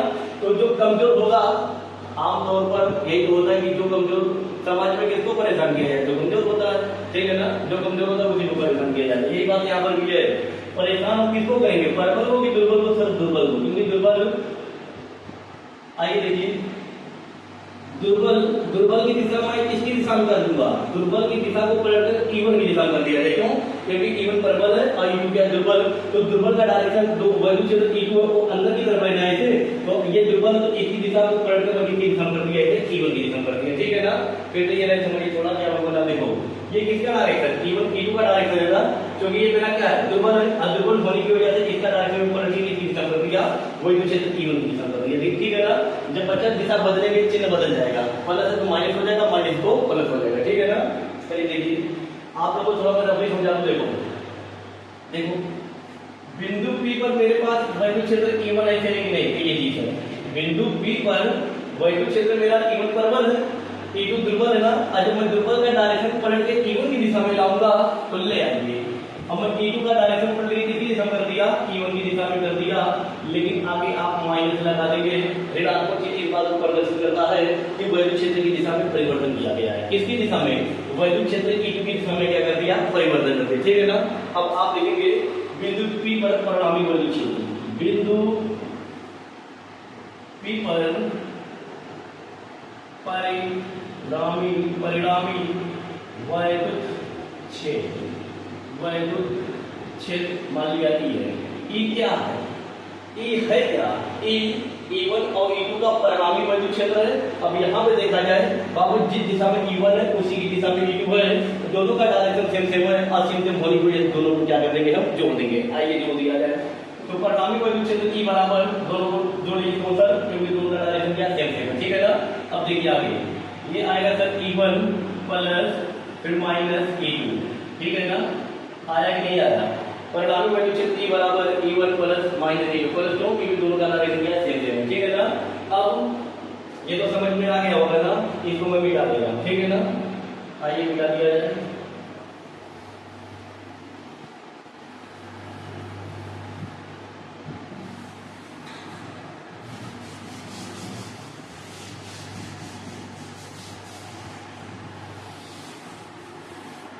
अब ये वाली लाइन याद समझिए थोड़ा। आइए, परिणामी वैद्युत क्षेत्र E is equal two plus minus minus होगा बाबू, E1 माइनस E2। आया कि नहीं आया, एकदम सही आया। अभी आपने E1 का मान यहाँ पे निकाला था कि नहीं, E1 का मान। आइए रख दिया जाए। यहाँ पे बच्चा E1 का मान निकाला जा चुका था। E1 का मान हम निकाले थे सर, क्या E1 बराबर निकाला गया था 1 में 4 पाई एप्सिलॉन 0 क्यू बटे में r माइनस एल का स्क्वायर। ठीक है ना। अभी मान यही बच्चा E1 का मान निकाला था, E2 का मान भी निकाला था। ठीक है ना। अब यहाँ पे माइनस, यहाँ पे E2 है ना सर, E2 का मान आइए रख दिया जाए। E2 का मान हमको पता है सर 1 अपान में क्या 4 पाई एप्सिलॉन 0 क्यू अपान में क्या r प्लस l का होल स्क्वायर, ठीक है ना। अब आइए देखिए कॉमन क्या है सर, एकदम ईमानदारी देखिए कॉमन क्या है। कॉमन मेरे पास सर क्यों दोनों बच में और 4 पाई एप्सिलॉन 0 उठा के कॉमन कर दिया। आइए कॉमन किया जाए तो आप यहाँ पे लिखेंगे sir e is equal to किंग अपान में 4 पाई एप्सिलॉन नॉट कॉमन है, एकदम सही बात है। हमें जब कॉमन है तो बचा क्या वो बताओ, बचा r माइनस l का क्या sir whole square minus 1 upon में r प्लस l का होल स्क्वायर। आया कि नहीं आया। अब इसी का आप एलसीएम लीजिए, आइए ले लिया जाए एलसीएम, आगे देखा जाए क्या इसको मैं मिटा दूं, ये भी लिखी होगी मिटा देगा, ठीक है ना। आइए मिटा दिया जाए, चलिए ठीक है। अब आगे देखिए यहाँ से आगे से फिर किया जाए। देखो परिणामी पर क्षेत्र ई बराबर कॉमन मेरे पास है सर क्यू अपान में क्या 4 पाई एप्सिलॉन 0 कॉमन है ना। इसका जब आप एलसीएम लेंगे तो एलसीएम सर आएगा क्या, आएगा r माइनस l का होल स्क्वायर और आएगा r प्लस l का होल स्क्वायर, ठीक है ना बाबू। ये कट जाएगा, ये बचेगा, इसका इसमें पूरा कर लेंगे। आइए इसे समझ लो, इसका पूरा इसमें कर दो, इसका पूरा इसमें कर दो, आओ कर दो।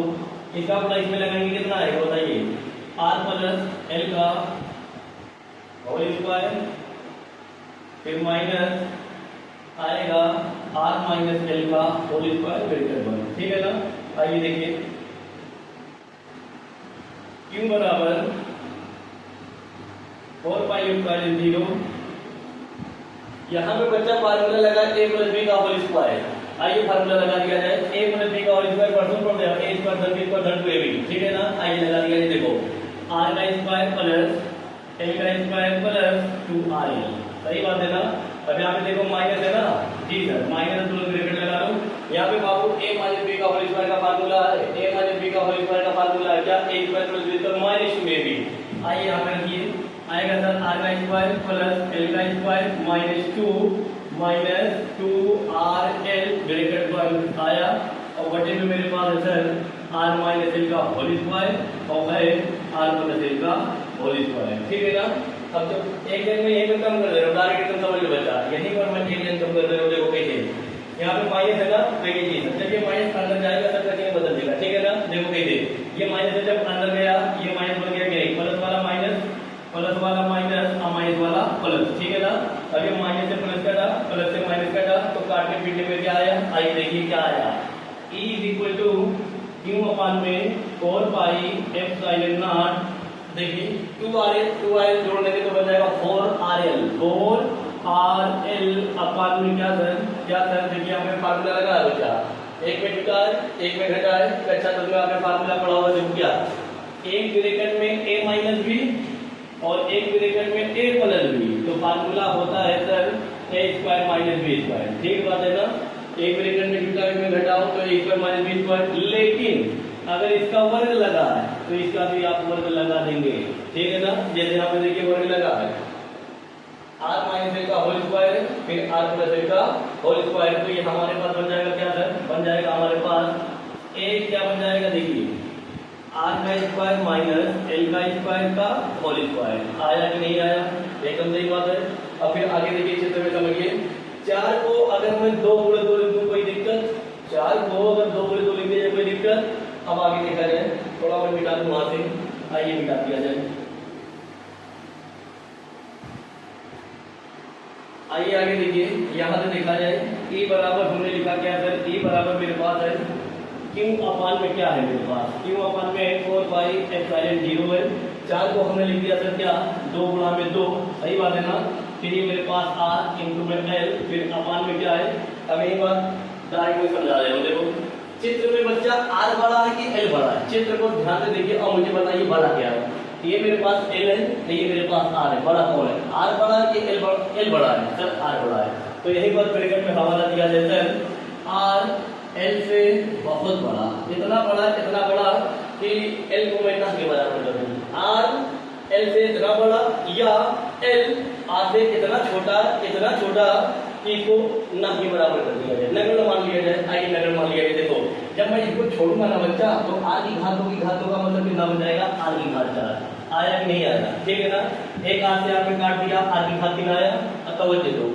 और इसको मैं ढंग से लिख दिया बच्चा ऐसे 1/4πε0 आया, 1/4πε0 आया। फिर यहाँ पे मेरे पास 2 है, ये वाला 2, हाँ बोलो। यहाँ पर देखो क्यों है, इसको मैं ऐसे लिख दे रहा हूँ, ये वाला क्यों और ये वाला 2l, क्यों गुणे में 2l अपान में r की घात 3। सर आपने ऐसा क्यों कर दिया, क्यों बोले 2l क्यों, क्योंकि अभी पीछे पढ़ाया हूँ मैं, क्या मैं पढ़ाया हूँ बाबू, p बराबर क्या पढ़े हो, क्यों बोले 2l नहीं पढ़े हो, कि p बराबर क्यों गुणे में 2l। तो जहाँ पर क्यों बोले 2l है उसको आप और हटा के क्या रख दीजिए p, तो यहाँ पे क्यों बोले 2l में हटा करके क्या रखूंगा p, तो आ जाएगा मेरे पास e = 1/4πε0 क्यों बोले 2l को हटा के मैंने रख दिया p, 2p अपान में कितना आएगा r की घात 3। ये टॉपिक बहुत इंपॉर्टेंट है और इससे संबंधित न्यूमेरिकल भी बहुत इंपॉर्टेंट है, टॉपिक भी इंपॉर्टेंट प्लस आगे प्रश्न भी इंपॉर्टेंट है, ठीक है ना। और एक बात यहाँ पे मैं और आप लोगों को सिखाना चाहता हूँ, चित्र में मुझे बताइए और सीख कर बताइए, बहुत अच्छी बात है। देखिए आप हमें ये थोड़ा बताओ, मैं बच्चा E2 का डायरेक्शन पलट करके क्वेश्चन कर दिया नहीं कर दिया ना, ये बात समझाने के लिए मैं यहाँ पे बना दे रहा हूँ। देखो E2 का डायरेक्शन ये कमजोर है ना, कमजोर वाले को मैं किसकी दिशा में चलता हूँ, परवल की दिशा में। जब आप परवल की दिशा में ले जाएंगे तो दिशा बदल देंगे ना, -E2 आ जाएगा कि नहीं आ जाएगा, बिल्कुल आएगा। अभी हमने क्या देखा, E1 और E2 का जब मैं परिणामी निकाला तो जिधर मेरा E1 है उधर मेरा E2 है, तो जिधर E1 है उधर E2, तो परिणामी भी तो उधर ही जाएगा। तो E1 E2 का परिणामी वैद्युत क्षेत्र ऐसे ही तो जाएगा। बोलिए E1 और E2, क्योंकि E1 की दिशा इधर है, E2 की भी दिशा इधर है, परिणामी भी इधर ही जाएगा, ठीक है। मेरे कहने का मतलब बच्चा जिस दिशा में E1 उसी की दिशा में E2, तो मेरा परिणामी भी उसी की दिशा में जाएगा। तो आप हमें ये बताइए, ये परिणामी वैद्युत क्षेत्र E की दिशा किस आवेश से किस आवेश की तरफ है।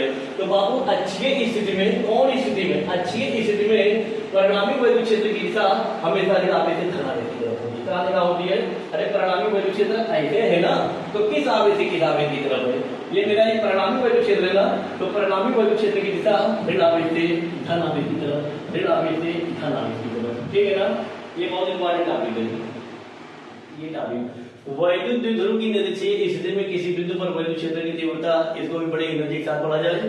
यूपी उत्तर प्रदेश में 60 से 15 और 7 में कहीं ना कहीं किसी ना किसी में ये रहता है। 5 नंबर के लिए बेहद इंपॉर्टेंट है। आइए टॉपिक को समझा जाए। निरक्षीय का मतलब क्या है, मतलब अच्छेला भी आपने देखा ना। तो निरक्षीय का मतलब कि जिस बिंदु पर हमको वैद्युत क्षेत्र की तीव्रता निकालना है वो अक्ष पे ना हो, इर्द गिर्द पे हो, मतलब वो अक्ष पे ना हो, चाहे ऊपर हो चाहे नीचे हो, ठीक है ना। आइए चलिए देखिए, पहले मैं आप लोगों को भाषा समझा दूं। लिखेंगे आप कॉपी में, माना AB एक वैद्युत द्विध्रुव निकाय है। जैसे मैं कह दूं AB वैद्युत द्विध्रुव निकाय है, तुरंत आप समझ जाइए, क्या समझ जाइए। चलो देखो, माना AB एक वैद्युत द्विध्रुव निकाय है। अब वैद्युत द्विध्रुव निकाय हमें पता है सर, 2 आवेश होते हैं परिमाण में 2 आवेश होते हैं और एक दूसरे के क्या होते हैं, विपरीत होते हैं, ठीक है ना। हाँ, फिर माना O AB का क्या है सर, माना O AB का मध्य बिंदु है। अगर O AB का मध्य बिंदु है और निकाय की बीच की दूरी के नाम में लिया 2l लिया, ठीक है ना। अरे बीच की दूरी कितना लिया, अल्पतन दूरी 2l लिया। अब आइए भाषा में आप लोगों को थोड़ा शानदार समझा दूं। आइए देखिए, चित्र बन गया है, अब भाषा में समझा दे रहा हूँ। थोड़ा दिमाग में भाषा दिखना, जो दिखे वही भाषा लिख दो, ज्यादा रटने की जरूरत नहीं। जो मुझे दिख रहा है वही बोल के खेल खत्म। देखो आप लिखेंगे कॉपी में, माना AB एक वैद्युत द्विध्रुव है जो माइनस और प्लस के आवेशों से मिलकर बना है और जिनके बीच की दूरी कितना 2l है। O AB का मध्य बिंदु है, डन।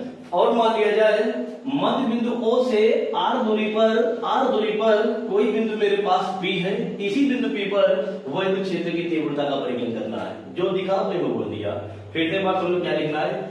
100 बार मैं कह रहा हूं कि जो चित्र में दिखाई दे वही देख के लिख दो, ठीक है ना। क्या मैं बोला, देखो माना AB एक वैद्युत द्विध्रुव है जो माइनस और प्लस के आवेशों से मिलकर बना है, जिनके बीच की दूरी 2l है। O AB का मध्य बिंदु है और मध्य बिंदु O से r दूरी पर एक बिंदु P है। इसी बिंदु P पर हमको वैद्युत क्षेत्र की तीव्रता का परिज्ञान करना है। हो गई भाषा। अब आगे देखिए, इसको बच्चा मैं मिटा दे रहा हूं, ठीक है ना। अक्षीय और निरक्षीय जितना कहा जाए उतना कम है, बहुत इंपॉर्टेंट है। चलिए देखा जाए, बहुत शानदार ये टॉपिक समझेंगे और एनर्जी के साथ पढ़ा जाए। चलो देखो कितनी दूरी पे है सर, इस्माइल आर दूरी पे है ना। अब आगे देखिए मैं समझा क्या रहा हूँ। ये मेरा कैसा आवेश है प्लस, ये कैसा आवेश है माइनस। हमें पता है सर प्लस के कारण वैद्युत क्षेत्र मेरा अंदर कि प्लस के कारण वैद्युत क्षेत्र बाहर। सर प्लस के कारण वैद्युत क्षेत्र बाहर की तरफ आया। अब आगे देखो ये माइनस आवेश है ना, माइनस के कारण वैद्युत क्षेत्र मेरा अंदर अंदर, ठीक है ना। आइए बना दिया ये, देखिए पहले वैद्युत क्षेत्र का डायरेक्शन में बना दे दूं, बाद में मिला दूंगा, ठीक है ना। प्लस के कारण बिंदु P पर जो वैद्युत क्षेत्र जाएगा वो सर बाहर जाएगा। E1 कहाँ चला गया सर बाहर, किसकी वजह से, मेरी वजह से प्लस के कारण। सर प्लस क्यों आवेश के कारण बिंदु P पर वैद्युत क्षेत्र कहाँ बाहर की तरफ। इसको मिला के ही बनाया जाए तो ज्यादा बेहतर है। आइए मिला दिया जाए। पहले आप B को P से मिलाइए, B को P से मिलाइए,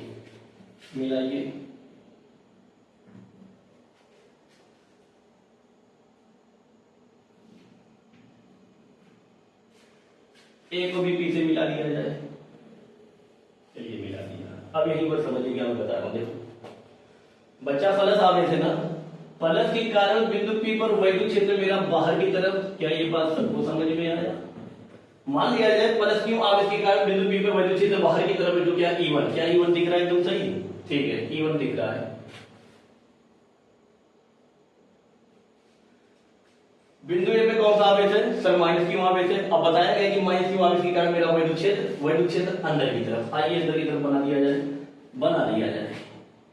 माइनस क्यों आवेश के कारण सर वैद्युत क्षेत्र कहां अंदर की तरफ E2 किसकी वजह से, मेरी वजह से कि माइनस के कारण। सर माइनस के कारण वैद्युत क्षेत्र मेरा E2 है और प्लस के कारण मेरा वैद्युत क्षेत्र E1 है। बहुत शानदार बात समझिए, मैं बता दिया हूं, ध्यान दे रहिए क्या मैं बोला। देखो प्लस के कारण वैद्युत क्षेत्र मेरा E1 बाहर की तरफ, तो ये चीज सर।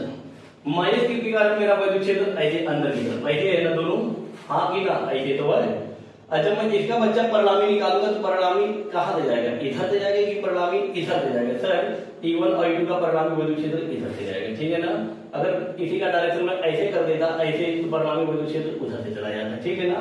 चलिए ठीक है आगे बढ़ा जाए। आगे देखिए तो E1 मेरे पास ऐसे है और E2 मेरे पास नीचे है, तो इन दोनों का परिणामी इधर से जाएगा। तो माना E1 और E2 का परिणामी वैद्युत क्षेत्र मेरे पास सर E है। बहुत ध्यान से समझिए क्या मैं बोला, आप क्या समझे। E क्या है, E सर परिणामी वैद्युत क्षेत्र किसका, E1 और E2 का। डन। अब आगे देखिए बाबू, जहां पर दो रेखाएं मुलाकात करते ही कुछ न कुछ कोण बनाती है। मान लीजिए ये थीटा है, क्या मान लिया। अब मैं जब ये एंगल थीटा है तो ये भी तो थीटा होगा, क्यों सर, क्योंकि ये दोनों एक दूसरे के समांतर और ये तिर्यक एकांतर कोण आया। अब यहाँ पर क्वेश्चन है, अगर सर ये थीटा तो ये थीटा क्यों है, अगर ये थीटा तो ये थीटा क्यों, ये बताइए। अभी बता देता हूँ। मौके पर मान लीजिए थीटा है, अब मैं जब ये थीटा है तो ये भी तो थीटा होगा, क्यों सर, संगत कोण। कैसे, ये समांतर और ये मेरी क्या तिर्यक, संगत कोण क्या होगा बराबर। यहाँ पे क्वेश्चन ये है वाला, अगर ये सर थीटा, ये थीटा कहां से है ना। आगे देख लिया जाए। चलिए अभी मैं इसका जवाब दे रहा हूँ, ये थीटा क्यों है, ठीक है ना। इतना बात एकदम क्लियर है, समझ में कोई दिक्कत नहीं। आगे बढ़ा जाए, देखो आगे बढ़ा जाए।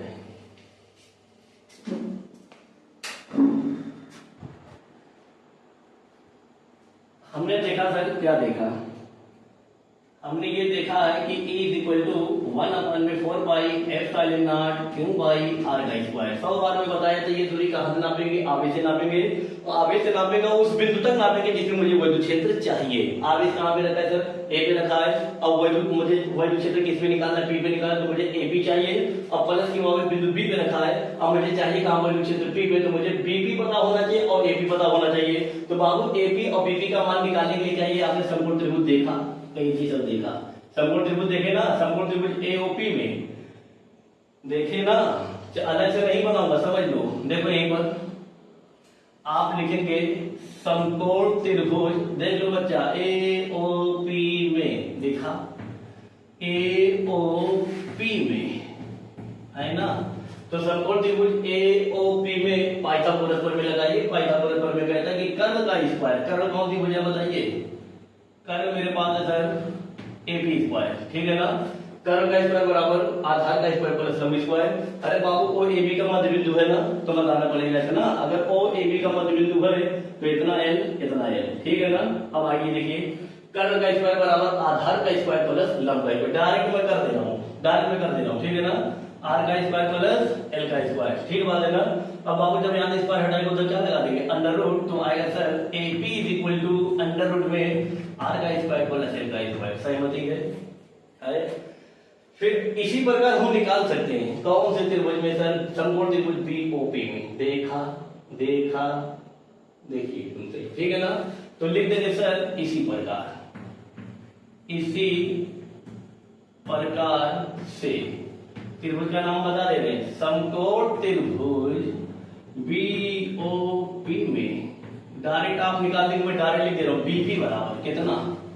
अरे वही तो होगा, कर्ण का स्क्वायर बराबर आर स्क्वायर प्लस स्क्वायर में डायरेक्ट लिख दिया। बीपी बराबर अंडर रूट में क्या sir? R square plus l square. This is question number first, this is question number second.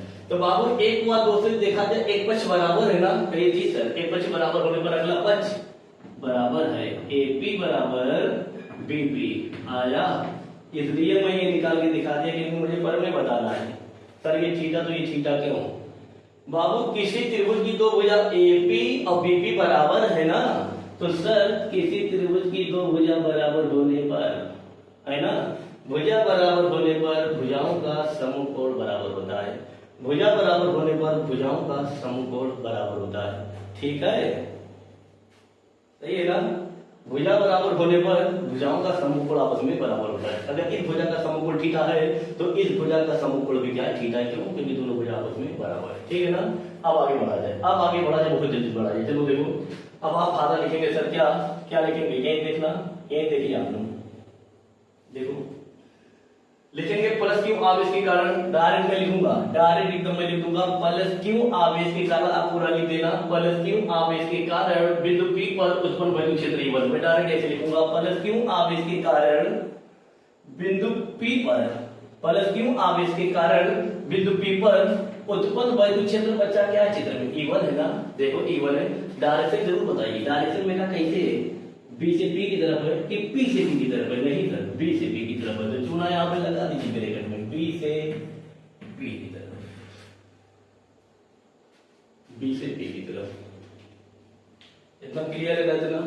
आइए ये फार्मूला लगाइए, लगा दिया है। चलो यहाँ पर वैद्युत क्षेत्र ये, यहाँ पे वैद्युत क्षेत्र E1 है, तो लग जाएगा sir E1 is equal to 1 upon में 4 पाई एप्सिलॉन काट देना यहाँ से। E1 is equal to 1 upon 4 pi epsilon 0, ठीक है ना। यहाँ पर देखिए क्यों है ना, यहाँ पे मेरे पास क्या है सर? प्लस मत रखना, 100 बार बताया जा चुका है। प्लस माइनस से वैद्युत क्षेत्र की दिशा का ज्ञान है कि बाहर है कि अंदर है, ना कि उसको चिन्ह के अनुसार रखा जाए। तो मैं केवल क्यों रख दिया, ठीक है ना। अब यहाँ से लेकर के बच्चा यहाँ तक की दूरी मेरे पास कितना है?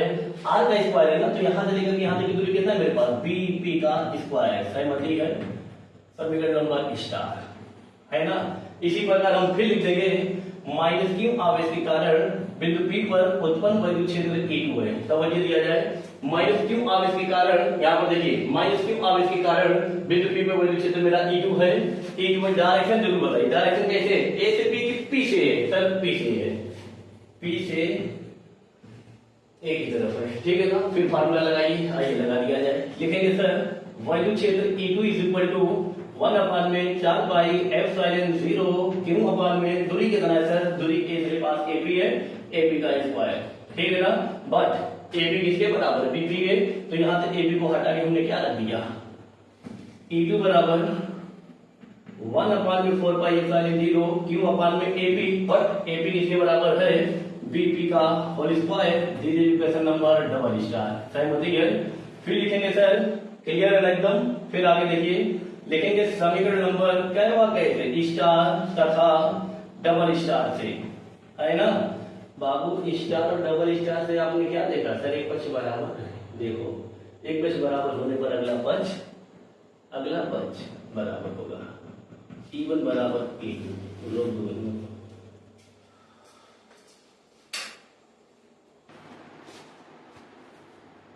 अब यहीं पर बहुत ध्यान देने योग्य है, इसको बहुत ध्यान से समझा जाए। मैं E1 को दो भागों में बांटूंगा, एक क्षैतिज घटक, दूसरा ऊर्ध्वाधर घटक। इसी प्रकार मैं E2 को दो भागों में बांटूंगा, एक क्षैतिज, दूसरा ऊर्ध्वाधर। आइए देखा जाए कैसे बांटेंगे। पहला मैं अध्ययन E1 पे करूंगा, अगला अध्ययन आप हमें करके बताना E2 पे। ध्यान से मैं E1 वाला बताऊंगा, उसके बाद E2 से मैं आपसे पूछूंगा। देखो पहले आप देखिए, मैं एक बार E1 को दो भागों में बांटूंगा और दूसरी बार E2 को दो भागों में बांटूंगा। तो बांटे पहले मेरे नियम सुनिए। पहले आप देखिए, जिसको मुझे दो भागों में बांटना है, साइन थीटा में, cos थीटा में, क्षैतिज और ऊर्ध्वाधर घटक में, तो पहला काम हमारा ये कि पहले आप देखिए ये E1 E से कितना कोण दे रहा है। जिसको दो भागों में बांटना हूं, पहले उसको ध्यान से देखिए। मुझे E1 को दो भागों में बांटना, पहले मैं E1 को ध्यान से देखा, ठीक है ना। तो बाबू ये E1 E की दिशा से कितना कोण बना रहा है, थीटा। कोण की दिशा में cos, कोण की दिशा में कौन सा घटक। तो देखिए ये E1 E से कितना कोण दे रहा है, थीटा। अगर ये E1 E से थीटा कोण बना रहा है तो इसका मतलब ये है कि इसकी दिशा में E1 का कौन सा घटक होगा, cos होगा। E1 cos थीटा, और इसके लंबवत दिशा में कौन सा घटक चला जाएगा सर, E1 sin थीटा। आया एकदम ठीक, एकदम इसी प्रकार यहां पे देखिए E2 देखा, ये E2 E से कितना कोण बना रहा है, थीटा। अगर ये E2 E से थीटा कोण बना रहा है तो E2 का इसकी दिशा में कौन सा घटक, cos, कोण की दिशा में cos, बस इतना जान लो, कोण की दिशा में cos, ठीक है ना। तो ये E2 परिणामी विद्युत क्षेत्र से थीटा से कोण बना रहा है, तो ये बच्चा E2 इसकी दिशा में कौन सा घटक आएगा, E2 का इसकी दिशा में कौन सा घटक आएगा सर, आएगा E2 cos थीटा, और इसके लंबवत दिशा में कौन सा घटक आएगा सर, E2 sin थीटा। आया कि नहीं आया, आया। जिसको दो भागों में बांटने पहले उसको ध्यान से देखिए, उसके बाद देखिए किससे कोण बना रहा है, जिससे कोण बनाएगा उसकी दिशा में cos कर देंगे, उससे तो sin कर देंगे, ठीक है ना। अब यहां पर देखिए ओवरऑल सुनिए, बहुत ऊंची बात है। ये E1 cos थीटा, कहिए जी सर। ये मेरा E2 cos थीटा, जी सर। दोनों का माप परिणामी कोण E, तो परिणामी विद्युत क्षेत्र E बराबर E1 cos theta plus E2 cos, plus क्यों सर, क्योंकि दोनों का डायरेक्शन मेरा क्या है, सेम। मेरे कहने का मतलब जिस दिशा में E1 cos थीटा है उसी की दिशा में E2 cos थीटा है ना, तो दोनों का डायरेक्शन सेम है, इसलिए जुड़ जाएगा। तो परिणामी विद्युत क्षेत्र E बराबर, देखिए ये देखिए परिणामी विद्युत क्षेत्र E बराबर दोनों का डायरेक्शन बच्चा सेम है, इसलिए हम जोड़ देंगे। आइए जोड़ दिया जाए। देखो E1 cos theta plus E2 cos theta, सहमति है। बट हवाला दिया सर E2 बराबर क्या, E1, तो E2 को हटाइए, हटा के क्या रख दीजिए,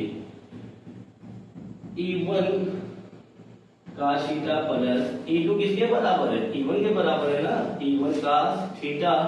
आया क्या हमारे पास, आया सर 2 E1 cos थीटा आया। एक बात और तो दीजिए, ये हो सकता है दिमाग में क्वेश्चन हो सर आपने इसको ले लिया, इन दोनों को क्यों नहीं लिया, E1 sin theta, E2 sin theta, इसको आपने क्यों नहीं लिया, इसको ही आपने लिया, वजह सुनो।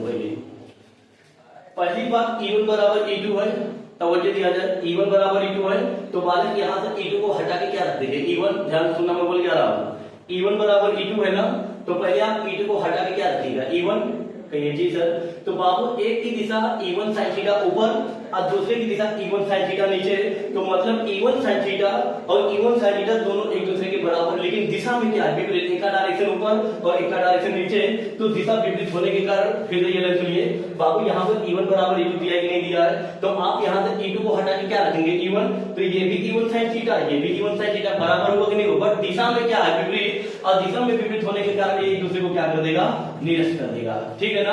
तो लिखेंगे सर E1 sin थीटा और E2 sin थीटा परिमाण में बराबर है, लेकिन दिशा में क्या है विपरीत, एक ऊपर दूसरा कहां है नीचे, एक दूसरे को क्या कर देगा, निरस्त कर देगा। डर। अब आगे देखिए, इतना बात आ गया ना सबको। अब कुछ करना नहीं, केवल cos थीटा का मान निकालना है, cos थीटा का मान निकाल करके इसी में रख देना है, हल हो गया है।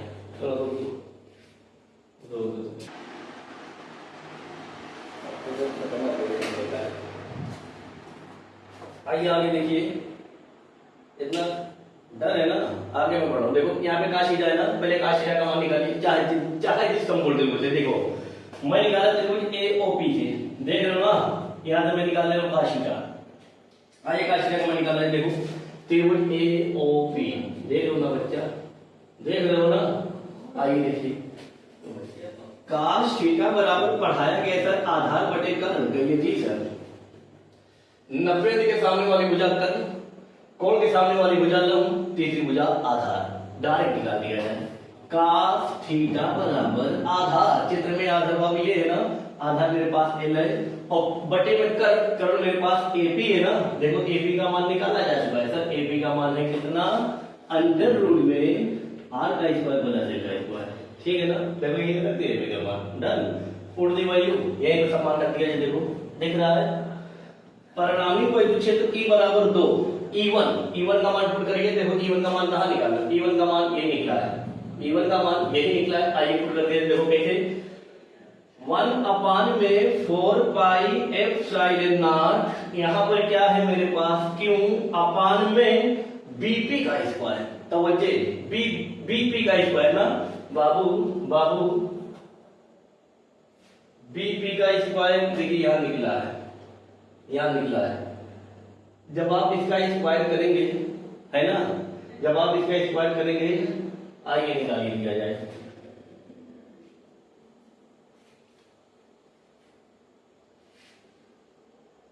अंडर रूट है। चलिए देखिए यहाँ पे बच्चा बीपी का स्क्वायर है ना, अब बीपी का मान देखो ये निकला है अंडर रूट में आर का स्क्वायर प्लस एल का स्क्वायर है ना। जब यही मान आप यहाँ पे रखेंगे वर्ग करेंगे तो वर्ग से अंडर रूट हट जाएगा, तो बचेगा क्या बचेगा मेरे पास केवल आर का स्क्वायर प्लस एल का स्क्वायर। ठीक है ना। अरे बाप बीपी का स्क्वायर है ना, जब आप यहाँ पे बीपी का मान रख के स्क्वायर लगाएंगे तो स्क्वायर से वर्गमूल क्या हो जाएगा हट, तो बचेगा केवल आर का स्क्वायर प्लस एल का स्क्वायर। आया नहीं आया। अब यहाँ पर देखिए cos थीटा ही नहीं, cos थीटा है और cos थीटा का मान आप निकाल दो। cos थीटा का मान सर कितना है, देखो ये लिखा है cos थीटा का मान एल अपान में अंडर रूट में क्या आर का स्क्वायर प्लस एल का स्क्वायर। सही बात है ना। डन। चलिए ठीक है, अब आगे मैं मिटा दूं थोड़ा। आइए मिटा दिया जाए।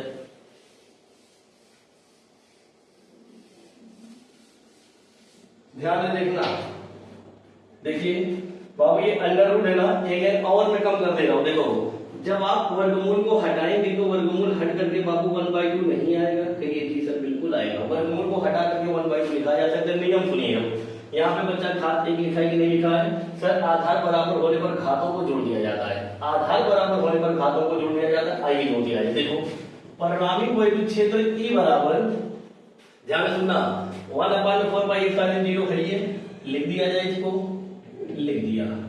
अब यहाँ पे क्यों है ना, क्यों में लिख दिया।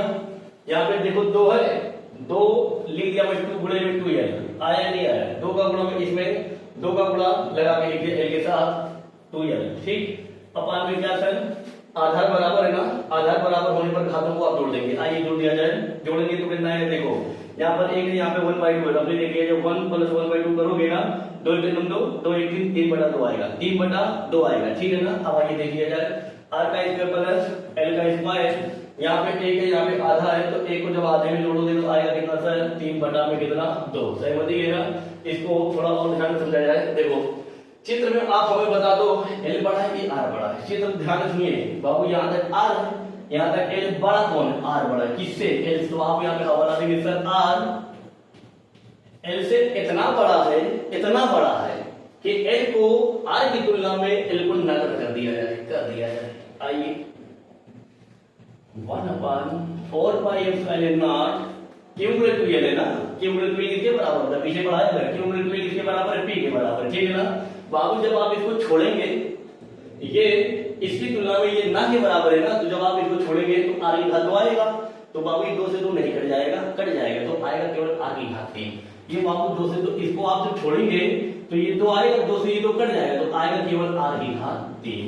आया, हो गया डेरिवेशन। बहुत इंपॉर्टेंट है और तवज्जो दिया जाए, एक मिनट बताने योग्य है। आप हमें चित्र से देख के बताओ परिणामी वैद्युत क्षेत्र की दिशा किस आवेश से किस आवेश की तरफ है। बाबू परिणामी वैद्युत क्षेत्र की दिशा इधर है ना, देखो ये तो है, ये मेरा परिणामी वैद्युत क्षेत्र की दिशा है ना। अरे इधर है ना ऐसे, तो किस आवेश से किस आवेश की तरफ है, धन आवेश से ऋण आवेश की तरफ है। इसके बाद मैं फिर से बताऊंगा, परिणामी वैद्युत क्षेत्र की दिशा इधर है ना, जब परिणामी वैद्युत क्षेत्र की दिशा इधर है तो इसका मतलब बच्चा धन आवेश से ऋण आवेश की तरफ। तो आज से जान लो बाबू क्या, कि निरक्षीय स्थिति में, कौन सी स्थिति में, निरक्षीय स्थिति में परिणामी वैद्युत क्षेत्र की दिशा धन आवेश से ऋण आवेश की तरफ होती है, धन आवेश से ऋण आवेश की तरफ होती है। बहुत इंपॉर्टेंट टॉपिक है, बोर्ड परीक्षा में 5 नंबर देके जाता है। ठीक।